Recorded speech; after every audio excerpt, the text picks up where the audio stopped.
கர்த்தருக்குள் பிரியமானவர்களே, ஜூன் 1 இன்றைய பனித்துளிகளின் தலைப்பானது வேதாகமத்தை நம்பு. வசனம் எரேமியா 15வது அதிகாரம் 16வது வசனம். உம்முடைய வார்த்தைகள் கிடைத்தவுடனே அவைகளை உட்கொண்டேன். உம்முடைய வார்த்தைகள் எனக்கு சந்தோஷமும் என் இருதயத்துக்கு. அமெரிக்காவின் புகழ்பெற்ற சுவிசேஷகர் பில்லி கிராம் ஒருமுறை வேதாகமத்தை உண்மையானது என்று முழுமையாக நம்ப முடியாமல் தவித்ததை குறித்து பகிர்ந்தார். ஒருமுறை சான் பெர்னாண்டினோ கொண்டாட்ட மையத்திற்கு ஒரு இரவு நேரத்தில் அவர் நடந்து சென்றபோது தன்னுடைய வேதாகமத்தை ஒரு மரக்கட்டையின் மேல் வைத்து அங்கேயே முழங்கால் படியிட்டு தடுமாற்றத்துடன் ஜெபம் செய்தார். தேவனே, இந்த புத்தகத்தில் உள்ள பெரும்பாலான விஷயங்களை என்னால் புரிந்து கொள்ள முடியவில்லை.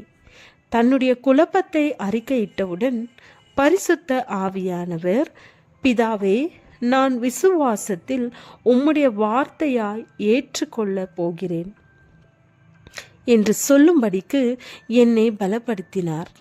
அவர் எழுந்து நின்றபோது அவருக்கு இன்னும் கேள்விகள் இருந்தது.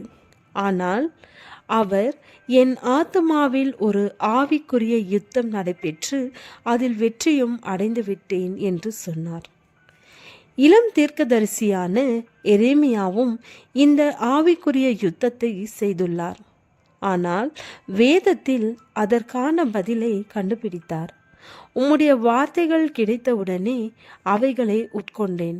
உம்முடைய வார்த்தைகள் எனக்கு சந்தோஷமும் என் இருதயத்துக்கு மகிழ்ச்சியுமாயிருந்தது. சேனைகளின் தேவனாகிய கர்த்தாவே, உம்முடைய நாமம் எனக்கு தரிக்கப்பட்டிருக்கிறது. எரேமியா 15வது அதிகாரம் 16வது வசனம். மேலும் எரேமியா 20வது அதிகாரம் 9வது வசனம்.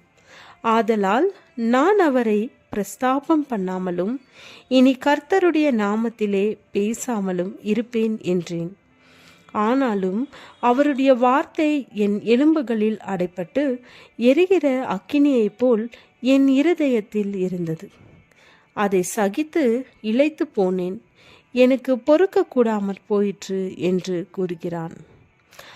19ஆம் நூற்றாண்டின் சுவிசேஷகர் சார்லஸ் ஸ்பர்ஜன் எரேமியா நமக்கு ஒரு ரகசியத்தை கற்றுக் கொடுத்திருக்கிறார்.